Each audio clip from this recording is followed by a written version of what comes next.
Hello. Ciao. My name is Sarah Lee, and I'm the producer of our project, which is called The Maintenance Act.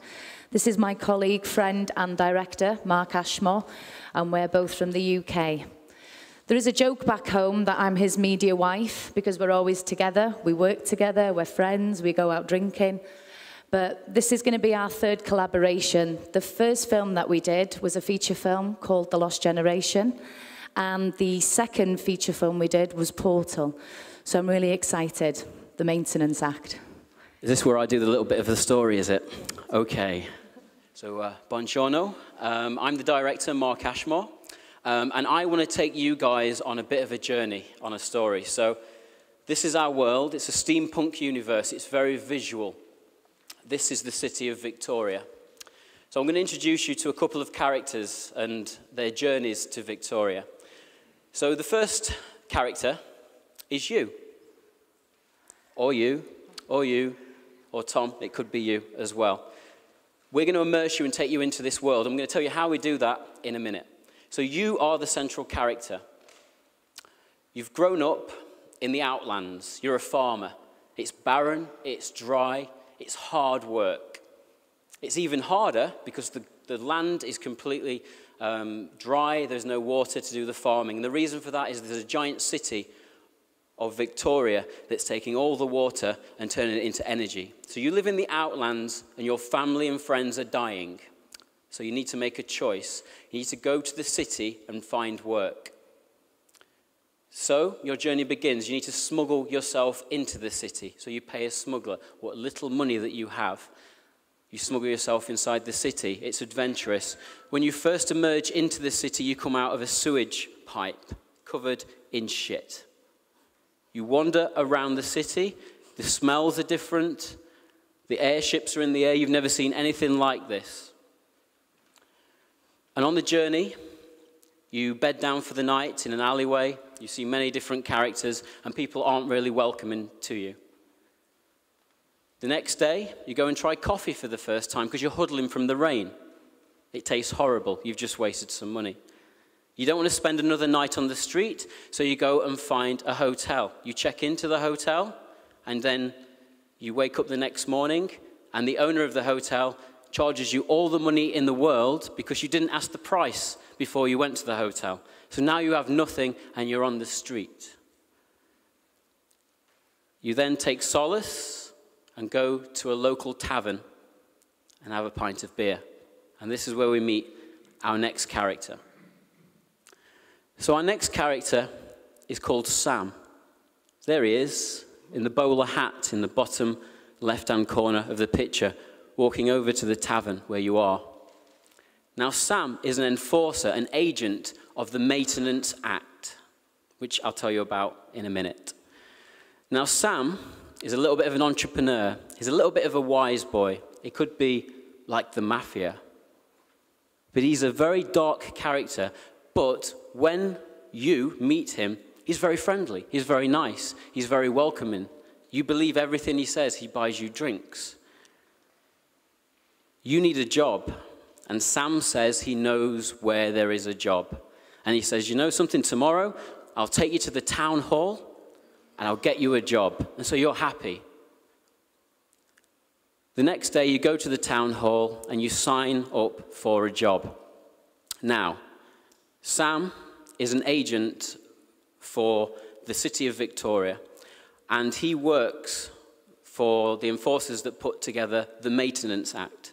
Now, the Maintenance Act has been passed because the city realizes that there's a problem with surplus workers, with migrant workers. But because of the wheels of capitalism and the way that they can liquidate assets and claim insurance money and sell kidneys and hearts, your eyes, it means that you, as a surplus worker, have a value to the city if you are signed up to the Maintenance Act. So Sam signs you up, and then we move into part 2 of the project. That was all part 1. Part 2 of the project is your journey into the underworld, into the web of what Victoria is, as it liquidates its assets to release capital, as people like Sam earn a commission to do this, and as it becomes a final solution to a problem inner city of Victoria. And I think at that point, it's a very dark story, it's very emotional, and it's a little bit different. And I think we're going to tell you how we're going to present this in a different manner now. So the medium in which we're going to show our story is in two parts. The first part is an online interactive graphic novel, which is like a click and point, which you can download on your PCs, tablet, and play at home, where you'll learn more about the characters, learn more about Victoria as a place. The second part, which will be site-specific, here premiered at the Venice Film Festival, all through VR. Place the headset on, where you play the main character and immerse yourself into the heart of the action. As we said, it's a little bit different. So this will be one of the first times that a project like this has been done. So online, you will learn more about the character and the journey of getting to Victoria. And then through the VR headset, you'll be immersed in the action and you will feel that you are at Victoria. So if you want to try the VR headset on after this pitch, myself and Sarah will be in the back room outside after the pitches, so you can try virtual reality for the first time. Now, with projects like this, because they're innovative, a little bit dangerous and risky, there is the danger that this may be too new. But we have a slogan that we stand by at Future Artists, and it's from the artist Frank Zappa. It's, "Without deviation from the norm, progress is not possible." And so in the spirit of Walt Disney, when he did Snow White and the Seven Dwarfs, the first full-length animated feature in colour in 1937, in the spirit of the Venice Film Festival, which was one of the first film festivals in the world, and with the innovators of digital technology and digital cinema, that's where we find our project. It's a story I'm passionate about migrant workers, about the working class condition, and I want to present it to a modern audience through VR and online. So thank you very much for your time. This is Sarah Lee Jones, I'm Mark Ashmore, and it's been the Maintenance Act, so thank you very much. Thank you. Fist pump. Thank you, don't run away. Oh, sorry. Unfortunately, you can't all watch the VR now, but we hope we can see it next year at the festival. So, who would like to ask them a question? Anything you would like to ask? Yes, Michelle? Can you be just a little more specific about the experience that it will be? You said with the first part we can download the graphic novel and watch it at home, but the VR experience, where will it be experienced?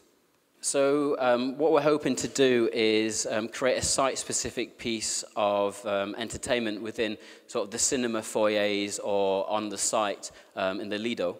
So it will look like part of this, so like a dressed set. So when you arrive, you become immersed in the world.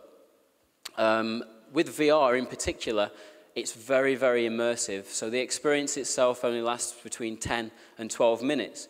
Which you might think is a very short time, but when you are transferred into a world where people are trying to kill you, where people are not having your back, a very dark world, you probably don't want to spend too much time in there. But what I can guarantee is that the effects of presenting the story in that manner, you will remember it for the rest of your lives. Thank you. Any questions? Any others? Giacomo, yes. What's the length of the video? You are, The length of the VR in the headset, between sort of 10 and 12 minutes. Because after a certain amount of time, it makes you kind of feel a little bit seasick.